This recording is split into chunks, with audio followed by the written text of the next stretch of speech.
ఆంధ్రప్రదేశ్ ఐక్య ఉపాధ్యాయ ఫెడరేషన్ ఆధ్వర్యంలో 15వ తేదీ నుంచి 19వ తేదీ వరకు రాష్ట్ర వ్యాప్తంగా 5 ప్రాంతాల నుంచి ఉపాధ్యాయుల సమస్యల పరిష్కారం కోసం ఒకవైపు వృత్తిపరమైనటువంటి సమస్యలు, రెండు ఆర్థిక పరమైనటువంటి సమస్యలు అనే ప్రధానమైనటువంటి డిమాండ్ల కోసం 15వ తేదీన తునిలో ప్రారంభమైనటువంటి ఈ యొక్క రణబేరి ఈ రోజున ఈ ప్రాంతం రావటం జరిగింది. ప్రధానంగా ఉపాధ్యాయులు ఈ రోజున స్వేచ్ఛగా పిల్లలకి పాఠం చెప్పుకునే పరిస్థితి లేదు. ఈ రోజున ఏ కారణం అయితేనేమి ప్రభుత్వాలు ఏ ప్రభుత్వాలైనా అనేక పథకాలు కొత్తగా పెట్టడం, అంతేకాకుండా అనేక కార్యక్రమాలు కూడా జరపడం జరుగుతూ ఉంది. కానీ ఆ కార్యక్రమాలు నిర్వహించడానికి ప్రత్యేకమైనటువంటి యంత్రాంగాన్ని నియమించకపోవటం వల్ల ఈ రోజున ఆ కార్యక్రమాలు కూడా బోధన చేసే ఉపాధ్యాయుల చేత చేయించడం వల్ల ఈ రోజున బోధనకి దూరం అవుతున్నటువంటి పరిస్థితి ఉంది. సో అటువంటి బోధనేతర పనులకి ప్రభుత్వం అవసరమైతే ప్రత్యేకమైనటువంటి యంత్రాంగాన్ని చేయాలా, ఉపాధ్యాయులు దేనికోసం అయితే ట్రైనింగ్ అయ్యారో, దేనికోసం అయితే ఈ వృత్తిని చేపట్టారో దానికి మాత్రమే, అంటే పిల్లలకి పాఠాలు చెప్పే పనికి మాత్రమే పరిమితం చేయాలని చెప్పి ప్రధానమైన డిమాండ్ అయితే, రెండవ డిమాండ్ ఏదైతే ఉందో 2023 జూన్ 30తో 11వ పిఆర్సీ టైం అయిపోయింది. 2023 జూలై 1 నుంచి 12వ పిఆర్సీ అమలు చేయాలా. పిఆర్సీ కాలమే 5 సంవత్సరాల కాలం అయితే ఇప్పటికే 2 సంవత్సరాల 4 నెలల కాలం వృధా అయిపోయింది. ఇప్పటికీ పిఆర్సీ కమిషన్ నియమించలేదు, పిఆర్సీకి సంబంధించినటువంటి ఐఆర్ ప్రకటించలేదు. ఈ ప్రభుత్వం వచ్చిన తర్వాత కనీసం ఒక డిఏ కూడా ఇవ్వలేనటువంటి పరిస్థితి ఉంది.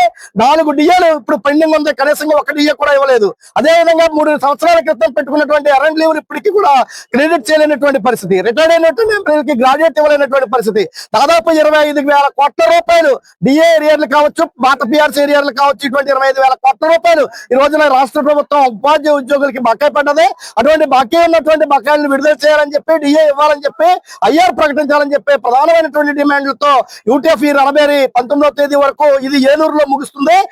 ఈ యొక్క సమస్యలన్నీ సేకరించి ప్రభుత్వానికి డాక్యుమెంట్ రూపంలో ఇస్తాం.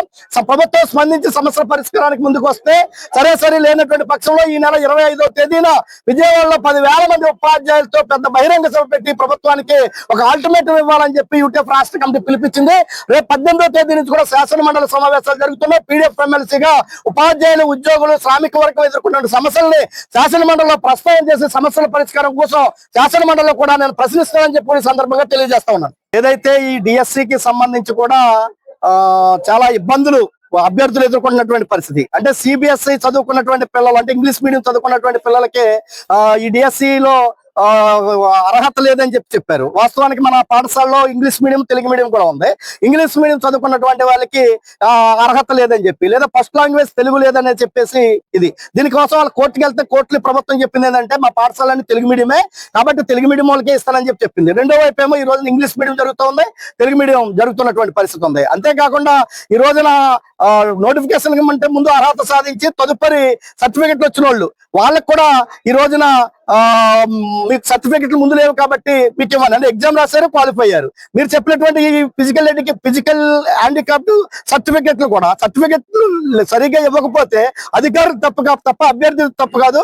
అది జెన్యూనో కాదో డిఈఓ గాని సంబంధిత అధికారులు ఎంక్వైరీ చేసి అటువంటి వాళ్ళకి ఎవరైతే పరీక్షకి మీరు అర్హత ఇచ్చి పరీక్ష రాసిన తర్వాత అర్హత పొందినటువంటి అందరికీ కూడా జెన్యూనిటీ చూసి వాళ్ళందరికీ కూడా ఉద్యోగాలు ఇవ్వాలని చెప్పి కూడా తెలియజేస్తాను. చాలా మంది ఇటువంటి సమస్యలు వస్తూ ఉన్నాయి. అలా మెరిట్ లిస్ట్ పెట్టమంటేనే మెరిట్ లిస్ట్ పెట్టలేనటువంటి పరిస్థితి ఉంది. మనడు వరకు మెరిట్ లిస్ట్ పెట్టి సర్టిఫికెట్లు వెరిఫికేషన్ చేసుకోవాలా.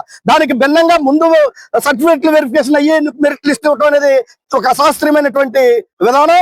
అధికారులు డిఈఓలు సమాధానం చెప్పరు.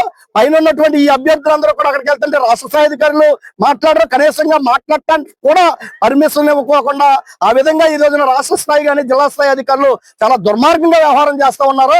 ఖచ్చితంగా ఎవరైతే ఈ అప్పీల్స్ పెట్టుకున్న వాళ్ళ జెన్యూనిటీని తెలియజేసుకుని ఆ జెన్యూనిటీ ఉన్నటువంటి వారందరికీ కూడా సర్టిఫికెట్లు 1-2 రోజులు లేట్ అయినప్పటికీ కూడా వాళ్ళందరికీ కూడా ఉద్యోగాల అవకాశాలు కల్పించాలని చెప్పి కూడా పీడీఎఫ్ ఎమ్మెల్సీగా ప్రభుత్వం డిమాండ్ చేస్తా ఉన్నాను.